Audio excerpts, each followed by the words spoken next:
We are here tonight, not really to listen to me.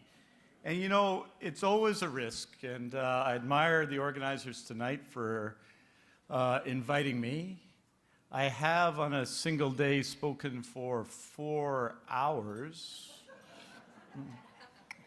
in opposition to a bill that imposed an unfair contract on ambulance paramedics. And I combine that with the fact that I'm probably, in my workplace, one of the least funny people I know. And when you consider that workplace as the NDP caucus, that's really saying something. And it's also interesting. Now, Bill Saunders is winning an award tonight. Bill, can you stand up for a minute? You see, when you don't have a great sense of humor, you need help. Now, Bill, tell me this. You know, we have 3 award winners tonight. Renee, who has just done exceptional work, especially with people who need our assistance on mental health issues, and Michelle and Bill. And they're all wonderful people. They all reflect, I think, for the United Way, for the labor movement, for all of us, what we want to achieve and what we want to see in life. But only one of those people really cares about their hair. And even though I'm not convinced that's the color found in nature, I'm really impressed, Bill. I'm really impressed with how that looks. Now it is,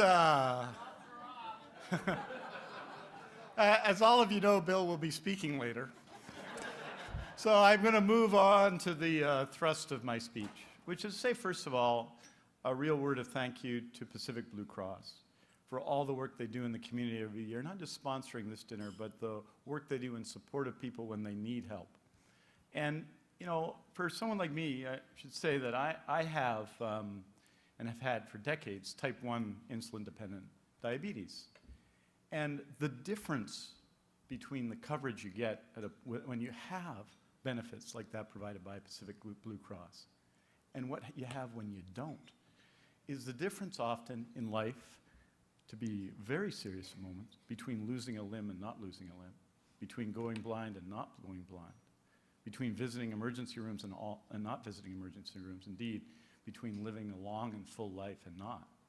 And so as someone who's had the benefit of some of that coverage in recent years, I can tell you it means a lot.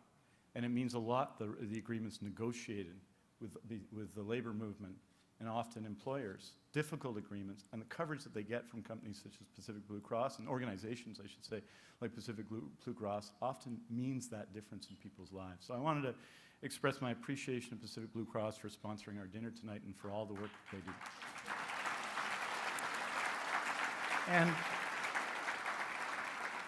And to the United Way, you know, one of the interesting things, because of the relationship between the labor movement and the United Way, but the relationship between the United Way and the community, and I think it speaks to our times that it's become, I think, the pressure on individuals in these times is greater than it's ever been. The need for places that link us together, the work that the United Way is currently doing with seniors is so important.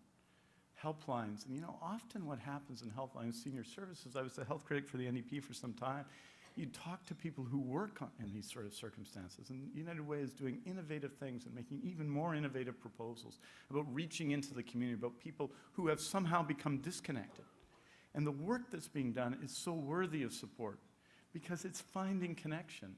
And I think that's what the United Way has always done, and the relationship with between the labor movement and the United Way is genuinely something we're celebrating in a society where we need more of that, where those institutions every day are under pressure. And it's not the political debate, that's the reality. It's not just the case here in BC, but in everywhere in Canada and maybe everywhere in the world. So I wanted to express my appreciation to the United Way and all the work that they do with the labor movement to make our lives better in Metro Vancouver and British Columbia and in Canada. I want to say thank you. Thank you, Mike. And, and for Bill and for Michelle and for Renee this evening, I think all of you, if you're looking at your programs, can look to the back page of that program and see the list of previous recipients, right? I mean, the list is an extraordinary list. It's, you know, if we had a Hall of Fame for people who contributed to life in BC, who made life better for other people, it would be that list. Those people would be in there. Think of Millie Canessa, who's sitting right over there, and all she's contributed. Our friend, our family friend, Jerry Mercer, she and her husband Ray did everything from long before it was fashionable, fighting for our environment, the Spedifor issue, fighting for labor rights, fighting for their communities, making things better in their communities. I mean, this is an exceptional honor. And you only have to read the names of the people who've won the award to know that these people, the people who are receiving the awards tonight, are exceptional people. And I want to pay tribute to them tonight because I think it's important that we recognize that. We recognize the value of collective action and people who give their lives to collective action and make communities better. I just look around the crowd, I see Don Jansen there. I mean, what can you say about this crowd? It's an extraordinary crowd. We could go on all night. And so what I wanted to talk about briefly was that, because I think that we've lived through a period where the action we take together, the actions we've taken as a community, is increasingly under pressure. And I don't want to say this in a partisan sense tonight, because this isn't a partisan evening, it's an evening of celebration of people who've really made change in their community. But I think what's true, and we know this, is that all of us spend less time than people did a generation ago in helping our communities. And this isn't because we care less or love less or it matters less. It's that life today is under a great deal more pressure. When I went to the University of British Columbia, I paid $800 a year in tuition and got a $1,000 scholarship. Right? And so I had the opportunity to take part in political activity in a way that many young people don't today, even those who go to university or college or getting a trade or whatever, because they are working all the time. And even then, coming out of university with an average debt load of $27,000. We know, because we've seen all of the evidence for this, that communities that work together, that have more nonprofit organizations and sports leagues and knitting clubs and so on, those societies are better off economically, socially, and politically. And I think we have to reflect on that as we go forward as a society. Because the one other element of that that's really important is the role of the labor movement. Not just in Canada and in British Columbia, but around the world. Where there is a strong labor movement, democracy is stronger. Where there's a strong labor movement, economies are stronger. Where there's a strong labor movement, get this, here's a correlation for you. Rich people do better because societies do better. And I think you look at British Columbia, you look at our history as a province from 1871, and there's a lot you can say about it. The province has gone through economic ups and downs. It goes up and down and up and down. And I should say, because I'm looking at my wife, Renee Saclikar, who the last time I did that in a speech kidded me for week after week after week. But that's been the nature of our economy. That's been the nature of our life in British Columbia, which is in the good times. Then there were terrific times, especially in our resource industry. Things were very good for our economy, but there were other times when they weren't. But one of the reasons why, in the good times and over decades, all boats were lifted in British Columbia is that we traditionally had a higher level of union density in British Columbia than anywhere else. I mean, it really works for us as a province.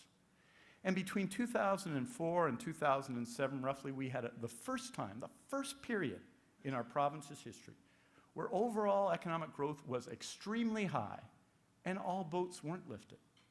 And part of the reason for that is that young people today are denied the right to join the labor union.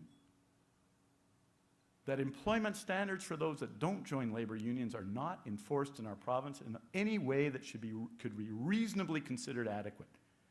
People who need employment standards, non-union workers earning $9.50, $9.75, $10 an hour are told they have to enforce their own employment standards. They're on their own. And if they do, if they get them enforced, even if there are 1,000 other people in the workplace, they won't be audited. The workplace won't be audited, even though everybody's in the same condition. What we've seen in this period, in fact, was a period of economic growth where inequality increased. And this should not be surprising for people who understand the political and economic history of British Columbia. And that's why I say, and what everybody knows, that unions build a middle class, unions build a society, unions, like other organizations, bring us together to do things together. It's not surprising that the labor movement is a key force in the United Way, because the labor movement is a key force in society in ensuring that everybody benefits and everybody has an opportunity to fulfill their dreams. And not all children are lucky. Not all children have good circumstances. And that's why it seems to me we have to bring some changes on these issues. Changes to support nonprofit organizations, which are the source of innovation in our community. Changes to support in seniors care nonprofit organizations, not just private organizations, in providing that care, because guess what? They do it more efficiently and usually more generously with better health outcomes for seniors. Changes to allow individual workers to have the right to join a union and to have their rights protected in the workplace even if they don't join a union. These are important changes for a province that wants to see change. And people often say, well, you know, we can't afford that any longer. Right? They say this. They say that we can't afford to do this anymore. We can't afford to have unions. We can't afford to do things the way they were done before during, by the way, the highest periods of economic growth in the past century, in the 20th century. That's how they were done. We can't afford it anymore. Now, the most significant positive thing that's happened on jobs and job creation in the last 6 months in British Columbia was British Columbia workers and British Columbia companies winning shipbuilding contracts from the Government of Canada. And the reason they won them had nothing to do with the government in power, which largely ignored it, although they were there for the celebrations. That's the way it goes. It was because the unions and the companies worked together every day to see those jobs come to the province. And they succeeded. It is an example of what we can do together as a society when people are working together. So what I think we need to do as a society every day is what all of you do all the time. Contribute to our communities, reinforce organizations that contribute to our communities. Ensure that the things that we do collectively are shared broadly in our province, so that if lottery funds are taken away from thousands of groups and given over to build one roof on one stadium in one city, that maybe that's not the best path. That we reinforce those agencies and that we change the law to allow people what they did in my parents' generation, our grandparents' generation, and even our great-grandparents' generation, which is to come together collectively to make their lives in the workplace better, to come together collectively to make their communities together. I think we can do that. I think that promise is there for our province still, and that is the hope for the future. We've got to be on the side of positive change, of bringing communities together. And if we do that together as a society, I don't think anything can stop a province and a community as rich as ours. So let's get together and let's make a difference again this year. Support the United Way, support the labor movement, support the United Way and labor movement together, and build a better world. Thank you very much.